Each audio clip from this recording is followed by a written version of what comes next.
আসসালামু আলাইকুম রহমতুল্লাহ। প্রিয় দর্শক, আজকের আলোচনার বিষয় হলো মহিলারা মাথা আসনানোর পর চিরুনির সাথে চলে আসা চুলগুলোর হুকুম কি।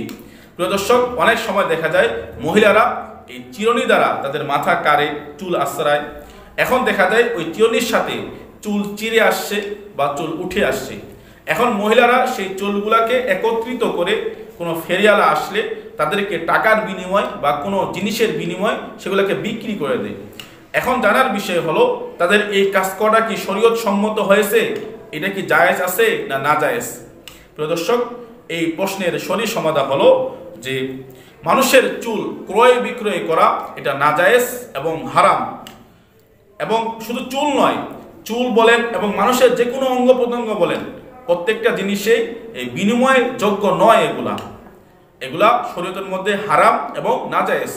আর মহিলাদের যে চুলটা আছে, এই চুলটা হলো মহিলাদের সতরের অন্তর্ভুক্ত। এই চুল যদি কোনো পরপুরুষ দেখে তাহলে সেটা অবশ্যই গুনাহ হবে। তাহলে মহিলারা যদি ফেরিওয়ালাকে চুলটা দেয়, ফেরিওয়ালাতে তার চুলটা দেখলো, এটাও গুনাহ হবে। এখন মহিলাদের করণীয় হলো তাদের যে চুলটা চিরে আসছে বা উঠে আসছে, এই চুলটা যত্ন করে সুন্দর করে মাটির মধ্যে পুঁতে দিতে হবে। তাহলে মা বোনদের জন্য করণীয় হলো তাদের মাথা থেকে যে চুলটা চিরে আসছে বা উঠে আসছে, এই চুলটাকে তারা সুন্দর করে পরপুরুষকে দেখাবে না, সুন্দর করে যত্ন করে রাখবে।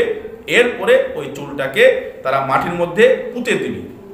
দলিল জামিউস সগীর 328 নম্বর পৃষ্ঠা, বাদায়ুস সানায়ে 4 নম্বর খণ্ড 333 নম্বর পৃষ্ঠা, আল মুহিতুল বুরহানি 9 নম্বর খণ্ড 334 নম্বর পৃষ্ঠা, ফাতুল কাদির 6 নম্বর খণ্ড 36 নম্বর পৃষ্ঠা, রদ্দুল মুহতার 6 নম্বর খণ্ড 371 নম্বর পৃষ্ঠা। আল্লাহ তাআলা সকলকে এই মাসলাটি বোঝার জন্য তৌফিক দান করুন।